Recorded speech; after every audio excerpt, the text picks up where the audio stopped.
Passar aqui. Nós vamos falar hoje sobre a vida de Charles Finney.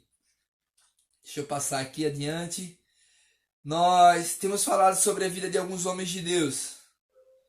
Semana passada, ontem nós falamos sobre a vida de John Wesley, o avivalista, um homem que marcou a vida da igreja, trazendo avivamento, um homem que foi usado por Deus pelo menos por mais de 50 anos, pregando o evangelho, ensinando, viajando, pregando, viajando muito a cavalo, um homem também incansável que Deus usou de forma poderosa e soberana.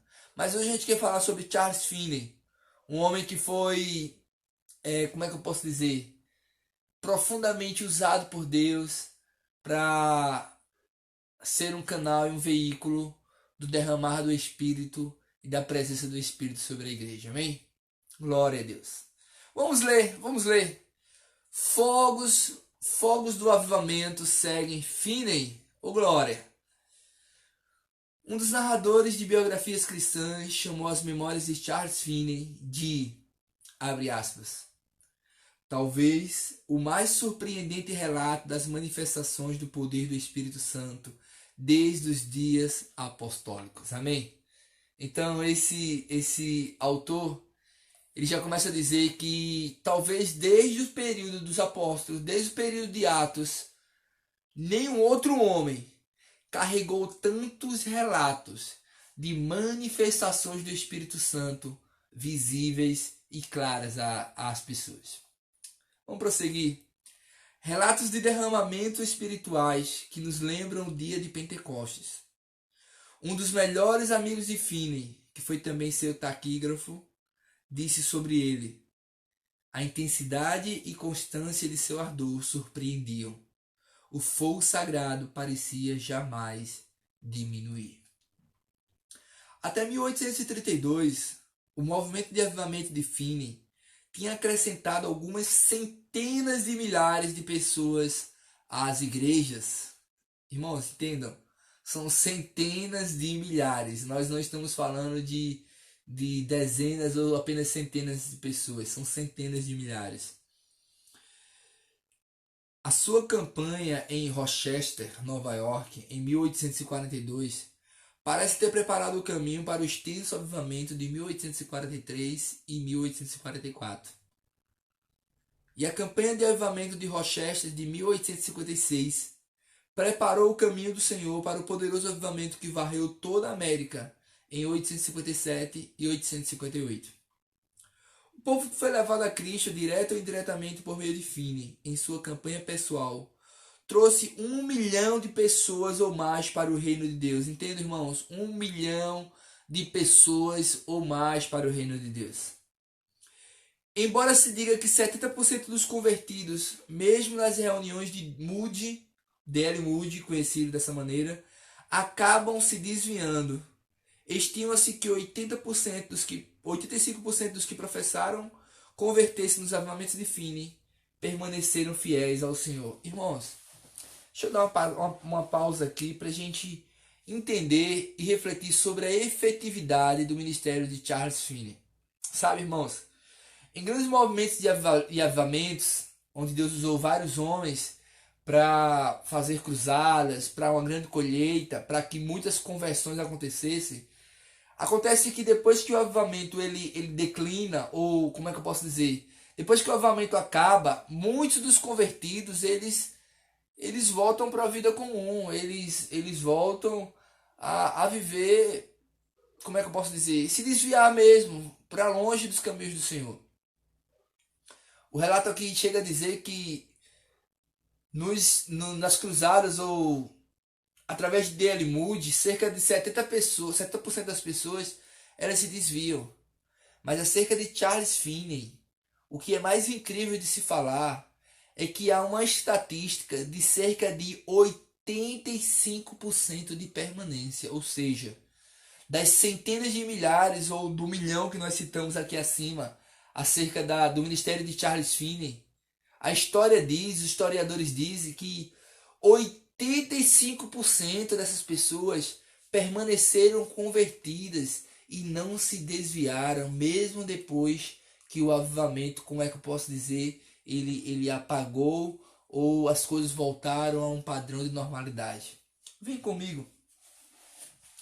Desde a época da sua conversão e sua plenitude do Espírito, Finney foi um homem inflamado por santa ousadia, com a atitude direta de um advogado e constante direção e unção do Espírito Santo. Onde quer que Finney pregava, as pessoas em geral eram rapidamente convencidas de seus pecados, humilhavam-se arrependidas diante de Deus e recebiam a segurança da salvação. Amém? Glória a Deus. Vem comigo.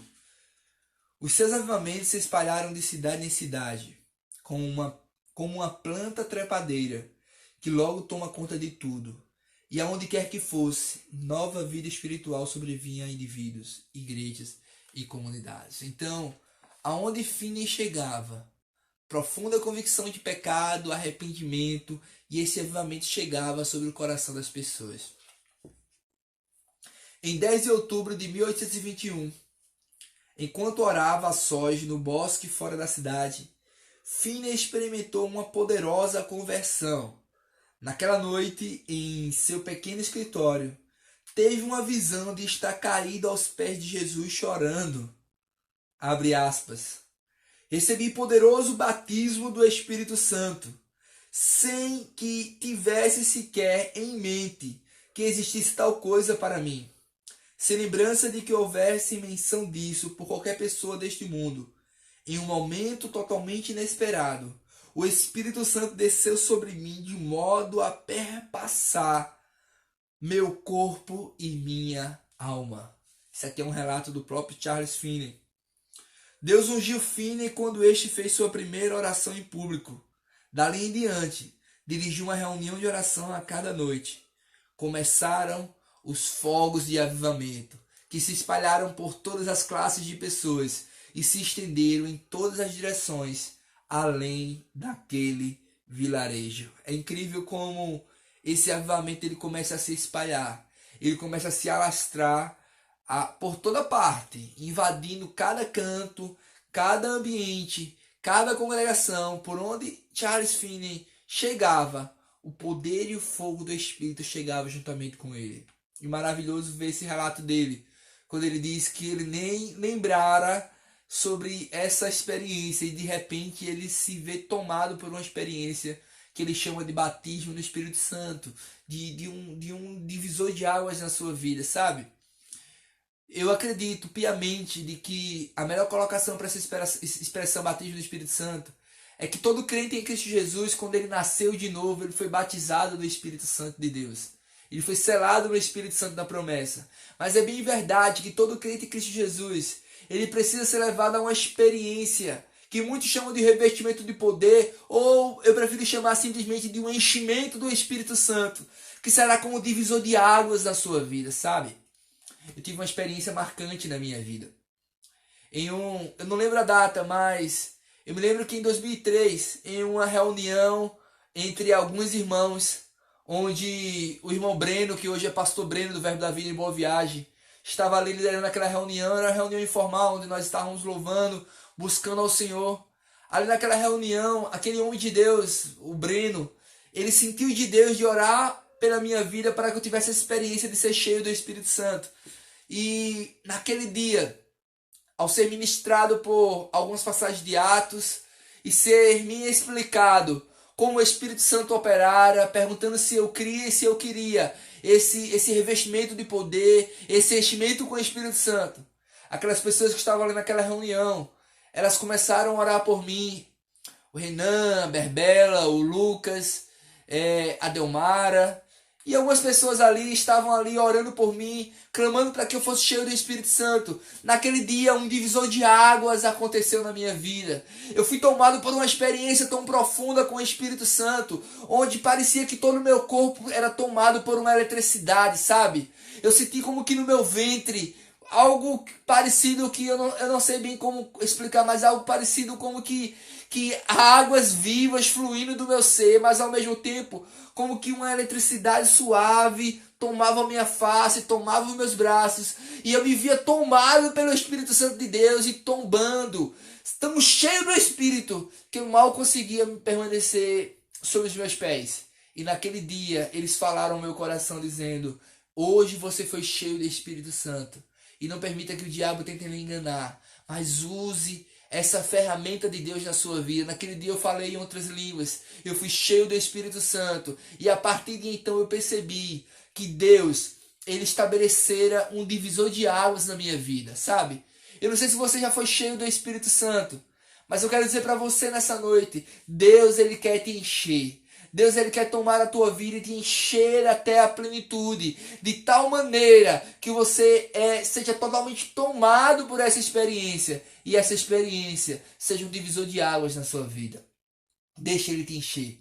Clama, pede para ele, porque a palavra do Senhor diz que se o filho pedir o Espírito, ele não dará uma cobra, mas ele dará sim o seu Espírito, porque ele tem prazer de liberar o seu Espírito, de encher os seus filhos e trazer o derramamento do seu Espírito sobre cada um de nós. Amém? Deixa acontecer sobre nossas vidas o que aconteceu quando Pedro pregava lá em Cornélio, na casa de Cornélio, e de repente o Espírito Santo caiu sobre eles e eles foram cheios do Espírito Santo. Que o Espírito Santo venha sobre a sua vida e te encha de forma completa, de forma intensa e de forma poderosa, no nome do Senhor Jesus. Amém? Vamos prosseguir sobre essa experiência de Finney. Assim como Wesley estabeleceram algumas regras, Finney também estabeleceu algumas regras. Ele propôs aos jovens que separassem 3 horas especiais a cada dia, ao alvorecer, ao meio-dia e ao fim da tarde.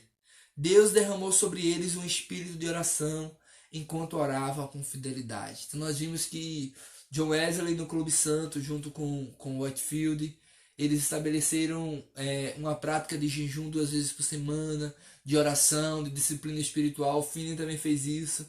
Então é importante que nós, que queremos, que clamamos, que buscamos avivamento, que buscamos o extraordinário, é importante que nós entendamos que precisamos ler a Bíblia, que precisamos orar, que precisamos ter tempo com Deus em adoração, em busca de Deus, em entrega, que precisamos ter tempo de comunhão uns com os outros, que precisamos jejuar, que precisamos clamar ao Senhor, que precisamos congregar, participar dos cultos normalmente. São disciplinas espirituais básicas que nós precisamos fazer acontecer em nossas vidas. Nós precisamos fazer como diz Walt Whitman, viver a vida cristã normal. A vida cristã normal não é uma vida de mediocridade, mas é uma vida de prática devocional, de oração, de leitura, de adoração, de entrega, de comunhão, participando da ceia, participando da vida da igreja, amém?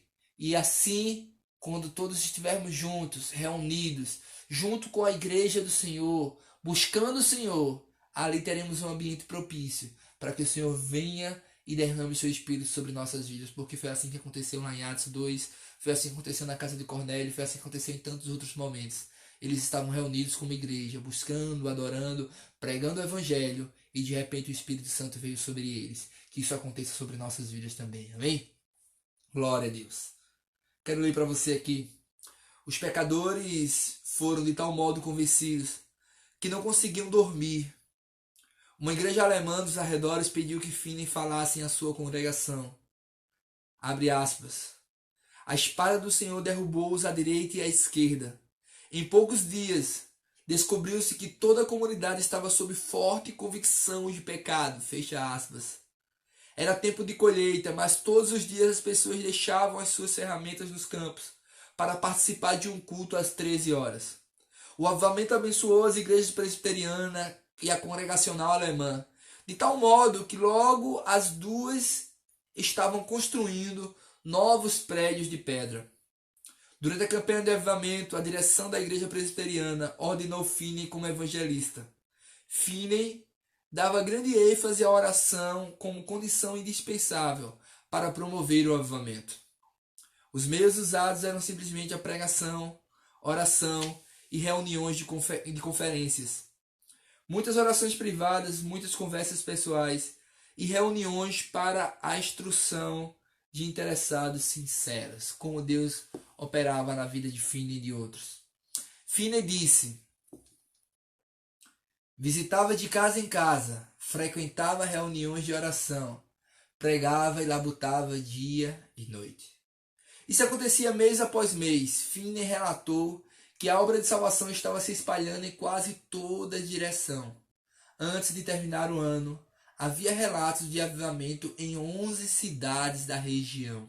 Aleluia. Finney foi convidado a um vilarejo próximo. E na primeira reunião ali, a escola estava cheia. Nunca tinha havido culto religioso naquela vila depois de uns 15... Depois de uns 15 minutos, abre aspas. Pessoas da congregação começaram a cair de seus lugares e caíram de todos os lados, clamando por misericórdia. Se eu tivesse uma espada em cada mão, não poderia ter cortado seus lugares tão rapidamente como eles caíam. Na verdade, quase toda a congregação ficou de joelhos ou prostrada. Penso eu, menos de 2 minutos a partir do primeiro choque que os abateu. Quem pudesse falar, orava, cada um por si mesmo. Eu, claro, fui obrigado a parar de pregar, pois não estava mais prestando atenção. Finney disse-lhes. Não estavam mais prestando atenção. Então Finney disse-lhes: vocês ainda não estão no inferno. Agora permitam-me que eu os conduza a Cristo. Todos clamavam a Deus e ninguém conseguia ouvi-lo. Assim, Finney começou a falar a cada um por vez, apontando-lhe Cristo, até que tivesse o testemunho do Espírito para a sua salvação. Essa reunião continuou a noite toda, até a tarde do dia seguinte. Que reunião maravilhosa, irmãos. Eles estavam reunidos e com apenas 15 minutos de reunião, uma convicção de pecado caíra sobre eles, de tal maneira que caíram prostrados, orando, clamando, orando por si mesmo. E Finney tinha que chegar a cada um deles e convencer-los: calma, calma, vocês ainda não estão no inferno, vocês precisam ser conduzidos a Cristo. E ele começou a conduzi-los a pregar Cristo, a pregar a salvação para eles, individualmente, até que eles fossem tomados por essa alegria de salvação e essa segurança de salvação. Que esse poder caia sobre nossas vidas e nós sejamos tomados por tal convicção. Amém? Vamos prosseguir aqui. As conversões multiplicavam-se tão rapidamente que era impossível conhecer toda a história. A cada noite, Finney pedia que todos os que se converteram naquele dia ficassem de pé em frente ao púlpito. Todos ficaram maravilhados com quem e quantos haviam se convertido. Algumas pessoas desmaiaram ao serem convencidas do Espírito Santo nos cultos, e outras quando estavam em seus lares. O avivamento se espalhou até Wiggs, St. Clemens, um vilarejo a uns 5 quilômetros de Rome, onde quase todos os moradores se converteram. A cada reunião, Finney esforçava-se para restringir o tamanho do público. As reuniões ocorriam com maior ordem e solenidade.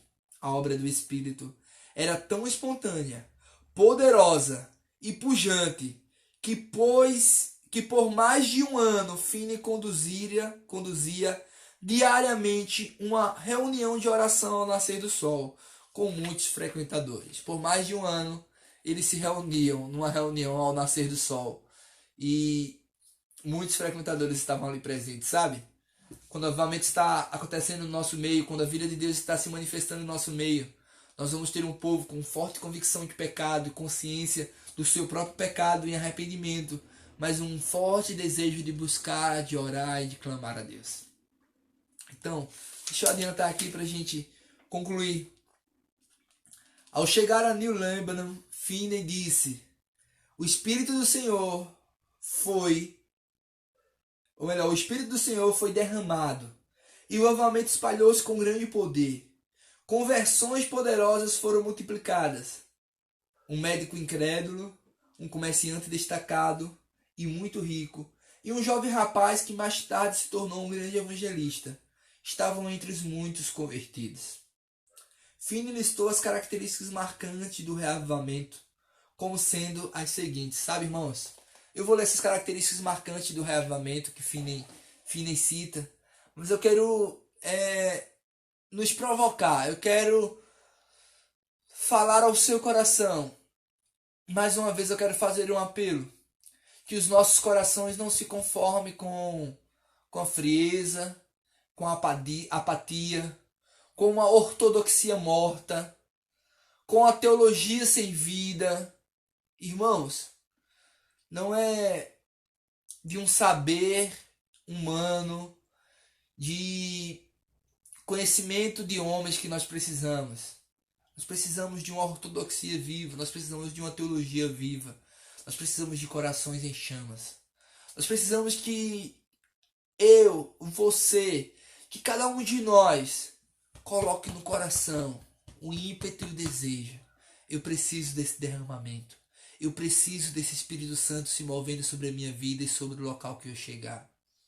Que o nosso coração esteja disposto a clamar e a viver cada um desses pontos ou dessas inspirações sobre nossas vidas para que nós possamos buscar, clamar e que na soberania de Deus o Senhor possa derramar sobre nossas vidas o avivamento. Amém? Deixa eu ler esses pontos de avivamento que Finney cita para a gente concluir. Ele listou características marcantes do reavivamento. Primeira característica marcante do reavivamento para Finney é a seguinte: predomínio de um espírito de oração poderoso e persistente. Predomínio de um espírito de oração poderoso e persistente. Que a gente possa orar de forma poderosa e de forma persistente. Segundo, profunda e pujante convicção do pecado. Que haja uma profunda convicção do pecado em nós, assim como houve com Isaías 6, que nós possamos nos arrepender continuamente, de forma contínua e plena, no nome do Senhor Jesus. Terceiro, características marcantes de um avivamento: conversões repentinas e poderosas a Cristo. Conversões repentinas e poderosas a Cristo. Quarto, grande amor e alegria abundante dos convertidos. Então nós vamos ver no coração de cada convertido grande amor e uma grande alegria abundante desses corações em nome de Jesus. Quinto lugar, inteligência e estabilidade dos convertidos. Eles permanecem com estabilidade, com constância, com busca de Deus. E em último lugar, e sexto lugar, sua grande sinceridade, atividade e utilidade em oração e em obras para o próximo. Quando o avivamento está em nosso meio, haverá uma grande utilidade da igreja para o próximo, de amar as pessoas em volta e de ser uma resposta para essa geração precisa. Sabe? Um homem de Deus uma vez falou que não consegue conceber que estejamos vivendo avivamento no Brasil, uma vez que ao sair de nossos cultos, nós estamos muito mais preocupados em ir para as pizzarias da vida e lanchonetes, ao invés de ir aos perdidos lá fora, às esquinas, às prostitutas, aos bêbados e aqueles que estão cambaleando como bêbados para o inferno. Essa palavra fala muito forte ao meu coração. Porque eu não estou dizendo que nós temos que ser extremistas, que nós não podemos ter comunhão após o culto. Isso é muito de Deus e é muito abençoador.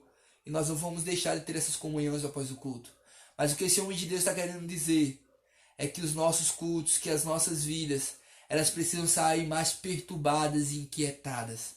Nós precisamos de uma inquietação santa em nossos corações, nos impelindo ao evangelismo, nos impelindo a pregar o evangelho e a trazer a vida de Deus aos mais necessitados. Sabe? A gente está concluindo essa palavra nessa noite. Para concluir, eu queria citar rapidamente uma jovem chamada Ellen Evan. Ellen Evan era uma jovem de 18 anos que carregava a presença de Deus sobre a vida dela.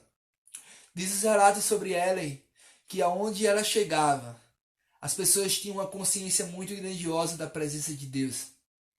Diz que as pessoas estavam na escola contando piadas imorais, falando coisas, E de repente, quando Ellen passava, eles simplesmente diziam boa tarde, um bom dia ou boa noite.